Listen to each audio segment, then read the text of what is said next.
Olá a todos. Who is ready for another live case study? I know that I am. I always pop on just a minute in advance to check that we've got everything working, that everyone can see me and hear me and everything looks good. It looks like there's about 30 of you here. And by the looks of the comments, looks like we've got lots of other pros in the house. Hi guys, hola. So yeah, drop me a note in the comments to say hola, tell me where you are tuning in from. We love to hear from you guys. This is the fun thing about doing lives. It means that we can interact with you. So if you have any comments or any questions during this live stream, then please drop them there and we will do our best to chat with you. So perfect. Everyone's saying it's all good. We can see and hear you. Jenny's here. Melanie's here. Greg, Rebecca in Connecticut. Seja bem-vinda. So many people. Brilliant. Okay, so let's get started then. Without any further ado, let's not beat around the bush. So welcome back. We are here with another student interview.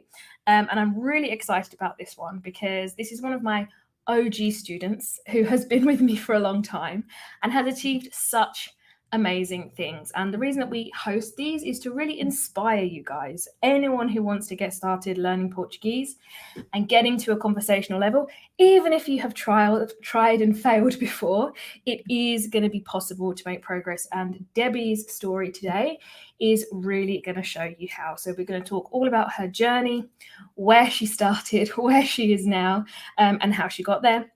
Because we really want to encourage as many of you guys as possible to start or restart your journey. And I know that you're going to be so impressed with what Debbi's been able to do. So bit about me. If you are tuning in, then you probably do already know who I am. I'm Liz, and I'm the host of the YouTube channel Talk the Streets that teaches practical Portuguese in plain English.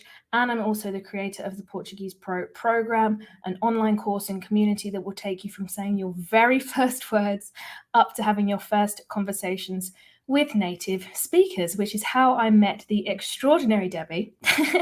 So let's go ahead and add her to the stream so we can hear her story. Olá, Debbi. Olá, boa tarde. Olá, boa tarde. It's so great to see you. Thank you so much for doing this because you've been a part of the Portuguese Pro family for a long time now. I know that you joined back in March 21. Yep. And in that time, you've come so far. I remember so clearly when you very first spoke to us before joining. So I really can't wait to share your story today. So we have to start at the beginning. Obviously, I'm very familiar with who you are. But for everybody else listening from home, can you tell us a bit about who you are and why you decided to learn Portuguese? My grandparents are Portuguese, but as I was growing up, I didn't really pay much attention and we didn't really speak Portuguese at home, mainly because Portuguese, strangely, wasn't my grandmother's first language. She spoke Konkane, which is a mixture of Hindi and Portuguese because we're originally from Goa. Beautiful. But as the years went past and my parents moved to Portugal, and I really loved going to Portugal, and I thought, really, I should get more in touch with my background, my ancestry, and I really ought to learn Portuguese. And then Brexit happened, and it was like, yeah, I'm learning Portuguese. I'm going to get a Portuguese passport. So that was the incentive. Okay, so you'd always enjoyed going to Portugal. Your parents had a home there. It was somewhere you'd been visiting a long time, but you'd never really made that much progress with your Portuguese. So before you were studying with me, you had started some study by yourself. What did you feel like was missing? What had you tried that hadn't really done the job that made you want to look for something more? I made the classic mistake back in 21 when there wasn't an awful lot of European Portuguese resources about. I started with Duolingo and only realised quite late that actually it was Brazilian Portuguese, and that's why I was getting funny looks when I attempted even the sort of a hello, can I have an orange juice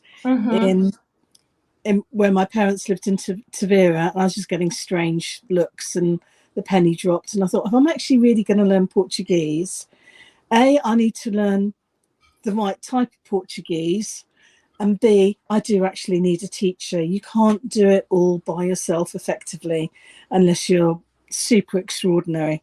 And having a good teacher and the right course for your learning style is definitely the way to go. Right, because you had done some kind of grammar study by yourself. You are a studious person, so you are very capable of getting the books and doing this stuff. But I remember you saying that even though some of that was going in, it was really the speaking that was the biggest hurdle. Can you talk about that a little bit? Yeah.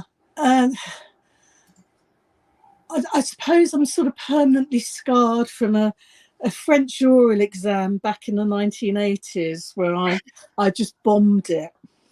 But you don't, there's a big difference to understanding what's written down on paper and understanding something in theory to actually being able to open your mouth and say something that's going to be understood by somebody else.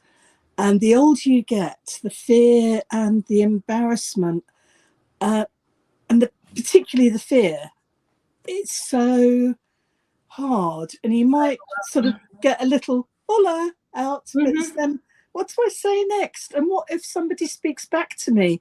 And what am I going to do? And am I going to sound stupid? And I was really hung up on that.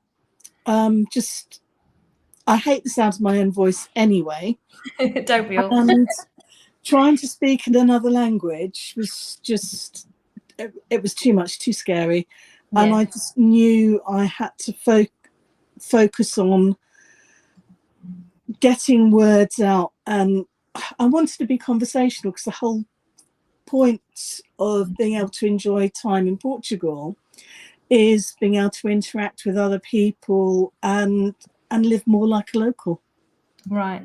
Yeah. So let me know in the comments if you relate to what Debbie was describing there with the fear and the embarrassment. And especially as you get older, it feels like an even bigger thing, doesn't it? Because you're so used to being competent in any situation. So when you're suddenly in a place where you're kind of tongue-tied, I'm sure lots of people can relate to that. So you took the leap, you joined us back in, as we said, back in March 21. So what were the breakthroughs that you had working with us that made the conversational Portuguese finally start to stick? It's about the course is very structured on practical situations. It's not hung up on grammar, and it's not hung up on learning vocabulary, because that comes as you actually learn how to deal with real situations. And there's this focus on very practical phrases that you can start using from day one, all the way through to increasingly complicated dialogues that relate to real situations that you're actually going to use, whether you're on holiday or whether you're moving there.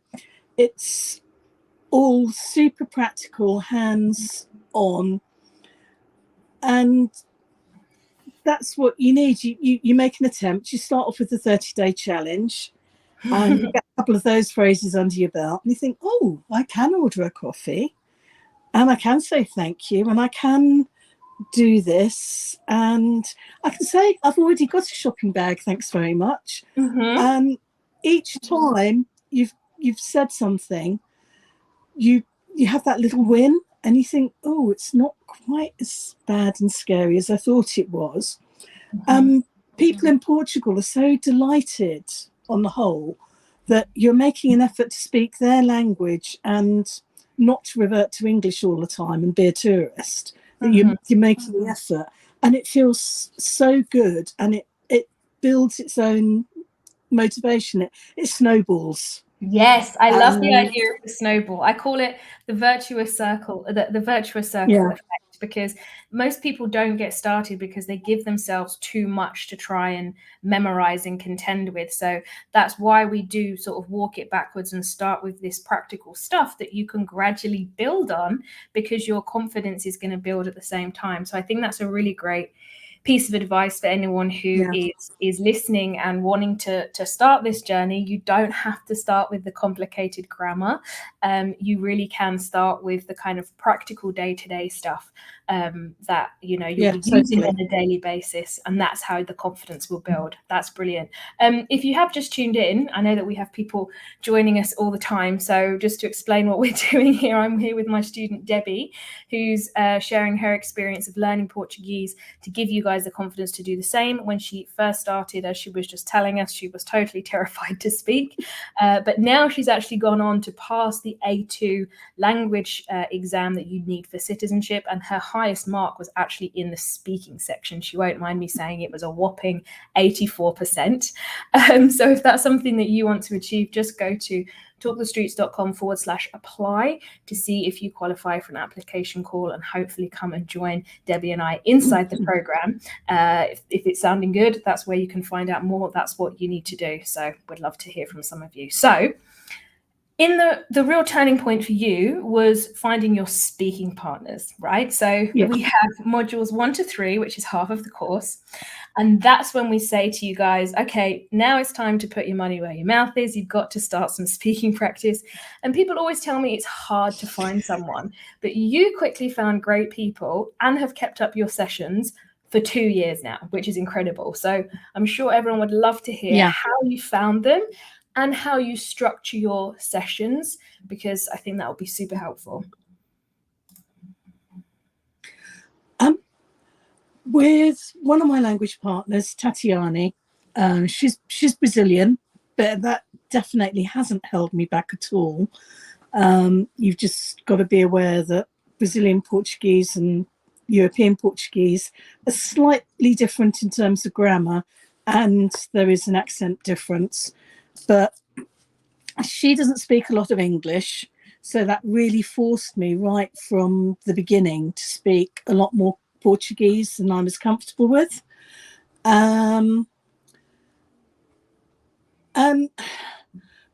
we generally don't have much of a plan. It's fairly flexible.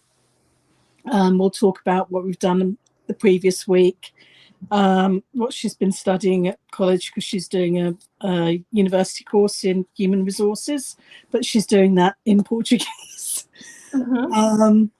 And we'll do things like read her children's naughty books, which is quite fun for me because it forces me to translate them into English in real time and also try and explain the grammar in Portuguese.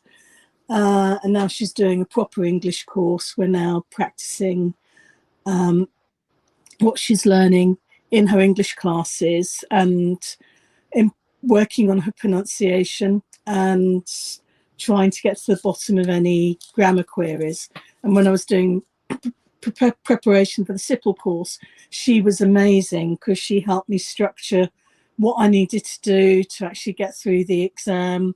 And we practiced all the various different exam scenarios for speaking and the sorts of things you need to know about, such as giving and taking directions, making a complaint, those kinds of things. My other language partner is totally different. And he's very academic, being a professor, a university professor. And he's a natural teacher. And he adores Portuguese literature, is very knowledgeable about Portuguese literature, history, politics, culture. And he's passed that on to you now. Yeah. And he said, you cannot be Portuguese unless you understand all of this. And I'm going to make sure you're more Portuguese than Portuguese. So I've read some major works of Portuguese literature, including the supposedly very difficult Saramago. I've read two Saramago novels so far. Yeah, easy.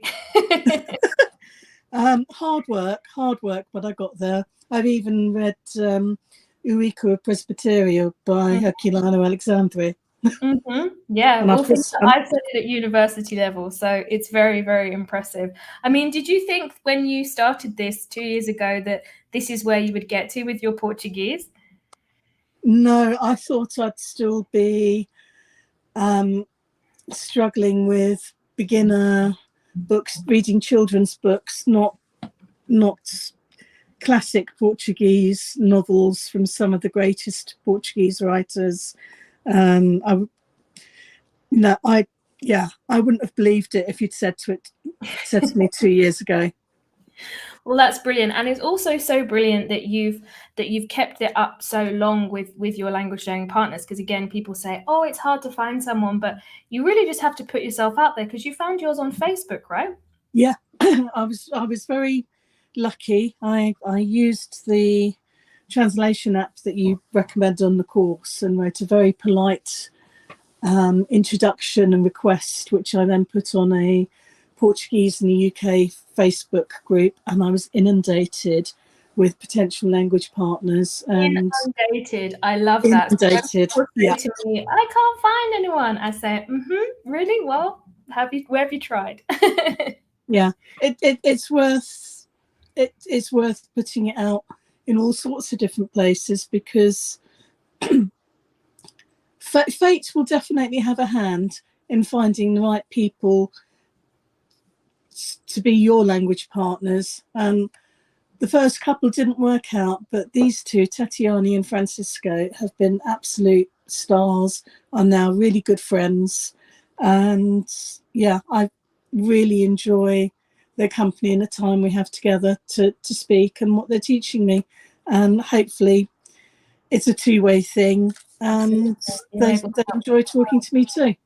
Yeah, that's another really good tip as well. When you mentioned about how Tatiana, her level of English when you first started was similar to your level of Portuguese, because it was very basic. I think that's also a really good tip when you're finding someone to practice with. You want it to be a little bit balanced, unless, of course, you find someone who loves teaching, like it sounds like Francisco does. So that's really fantastic, and it just goes to show how far you can come by doing something like a free language exchange to really consolidate what you've been learning in an official course.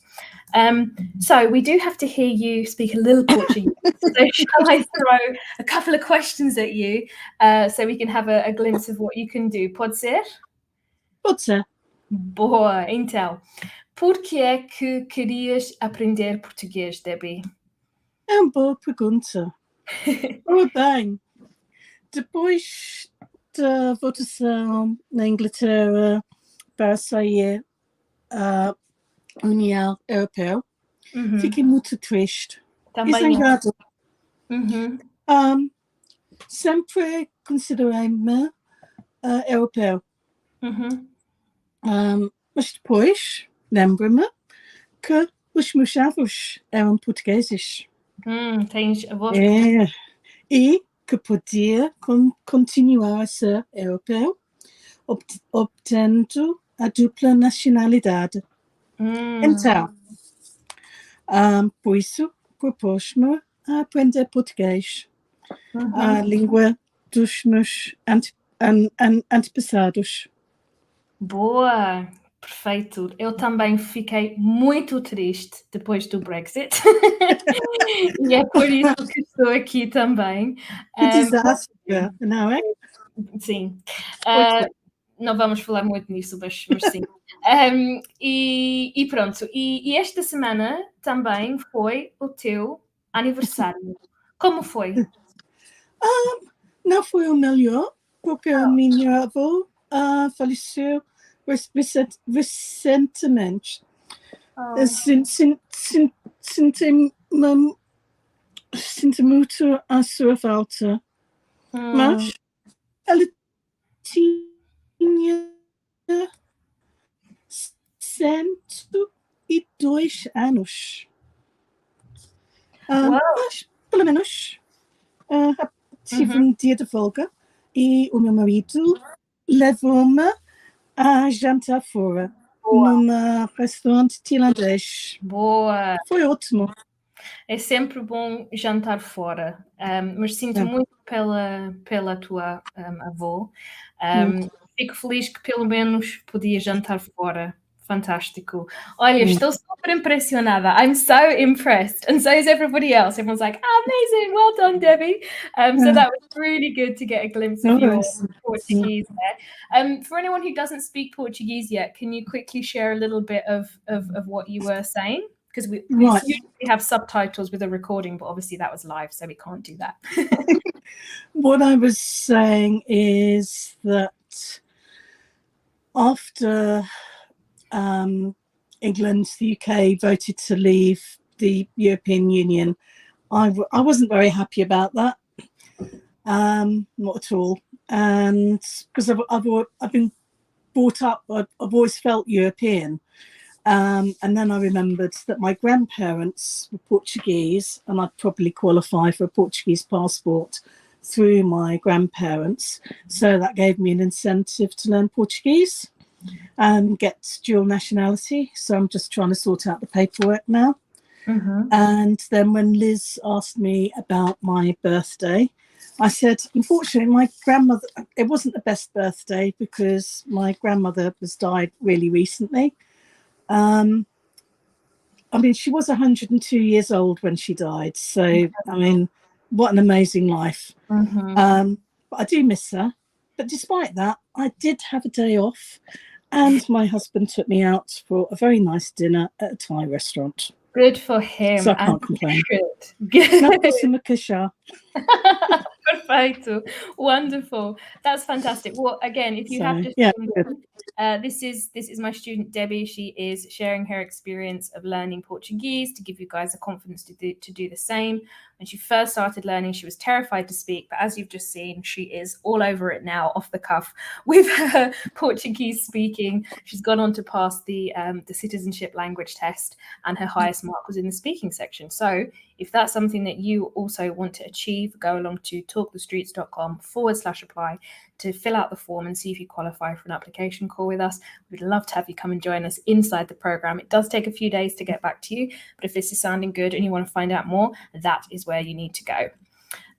So your recent trip to Portugal, Debbie, you were able to pretty much navigate all the situations in Portuguese. Tell us a bit about your time here a few weeks ago and how it compares to the times that you visited before. It's totally different, to be honest. From being a tourist, I actually feel like Portugal's properly a second home now, and I can negotiate pretty much any situation in Portuguese. Sometimes I still need to do a lot of prep. I think if I was living in Portugal, I'd probably be speaking a lot more fluently than I am. But even being outside of Portugal, because of the really good groundwork I've had from the course, I can always go back to those dialogues and actually refresh my memory. And it doesn't matter whether it's complaining about I had to make a complaint about really poor accommodation. Right, and you said this went on for like 2 hours. You were having to argue with these people in Portuguese. I was so impressed. Yeah, it wasn't the way I wanted to start the holiday, but being able to argue in Portuguese certainly made a difference and got me the better accommodation. So that was a result. And then just from having a chat in a pastelaria to chatting with the waiter in a restaurant, making reservations, to chatting with we went on a couple of tours, and actually chatting to the tour guide in Portuguese rather than English. It was such fun. It really was such fun. You're having a great time in a barrel of port, I assume, a port barrel. It was. When you go to Porto, you have to do a port tour. It's a wonderful city. Yeah, thoroughly recommended.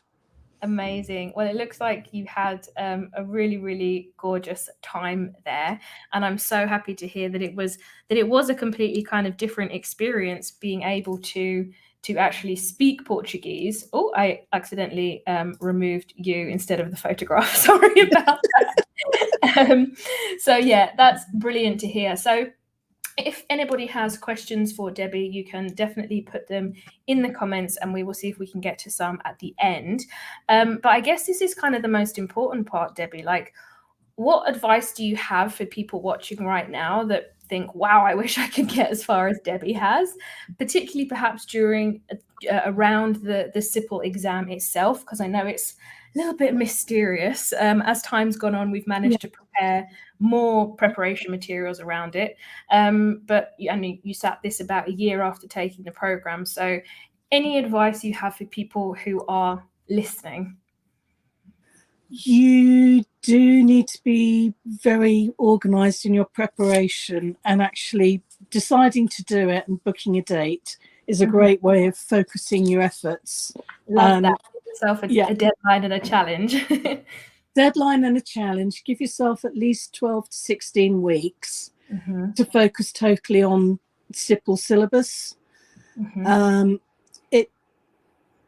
All those practical situations, the directions, catching buses, writing to a friend to tell them you're going to be late, organising a party or ordering a cake, making a complaint about a piece of clothing and you want to change it. All of those really practical sorts of situations you need to focus on. I did a bit of basic grammar every day. I forced myself to write a little bit every day. The writing doesn't have to be fancy. It's literally a note to a friend. I'm going to be late because something happened, and you can make up what the something happened was. But for breakfast this morning, I had 2 eggs, a piece of toast, and some bacon. But I couldn't have things that you actually know. just simple things. And talking out loud to myself whilst washing up helped. That's a nice tip. Not heard that one before. I do quite a lot of my Portuguese learning whilst washing up, because on a boat we don't have a dishwasher. So I stick my headphones on and listen to Portuguese radio and repeat back what I'm hearing. Or if my husband's not around, I will talk to myself in Portuguese. The more times you try and say stuff, the easier it becomes. Reading out loud from books is amazing for perfecting your pronunciation, especially when you've got an attentive language partner who's giving you corrections all the time. Reading out loud really has made a massive difference for me. I still get things wrong. I'm still learning. I've got a long way to go, but I'm getting there. But it's a continuous journey, isn't it? Well, those are all really amazing tips. And I love the idea of, we call it habit stacking, right? Doing something while doing something else. If you are doing something boring like washing dishes, then, you know, why not have the radio on and repeat what you're hearing, so that you're really starting to tune in your ears. Your mouth is getting, you know, its muscles going, the muscle memory of speaking Portuguese. I think those are all really, really amazing tips. So thank you so much for that. So lastly, would you recommend the Portuguese Pro program? Definitely. I needed something really practical, totally focused on conversation to get me over my biggest fear, which was speaking. And it's totally done it. And yeah. And look at where you are now. I'm so proud. I was utterly gobsmacked when the results came back, and it was like 84% for speaking, and I thought I was better at writing. But spending those few days before the exam in Lisbon speaking Portuguese just really got me into the zone, and I just must have been spot on the day. Yeah, that's another really good tip as well. Like, you know, you have the speaking part coming up. So if you're having to travel to Portugal to do that, coming a few days early so you can really immerse yourself, get your ear in, get your speaking in, is a really good idea. Or if you are already living here, what we did when we sat the exam is we went for lunch, because it comes before the speaking part, and I made Mike speak in Portuguese for the whole of lunch. So then he was also tuned in to go for it when we went back to the exam room after lunch. So yeah, some really good tips there about how to deal with the CIPLE exam, that big, scary, mysterious exam that you've now demystified a little bit for us. So that is absolutely awesome. We are at the end of our time. So I just want to say thank you so much for joining me. I know that you will have inspired a lot of people today. Oh, yes, sir. Oh, yes, sir. Yeah, don't worry about it. I love that. So if you're listening and you think that you want to do this too, you want to be able to speak Portuguese, unlock this whole new life and be really, truly welcome and accepted in Portugal, then please do apply to the Portuguese Pro program. It's talkthestreets.com/apply. Even if it takes us a few days to get back to you, we always will. We go through the applications as quickly as we can, and we do always love to have new people. So I guess all that's left for us to say, Debbie, is ciao for now. But thank you so much for joining me. Beijinhos. Ciao, everybody. Thank you so much.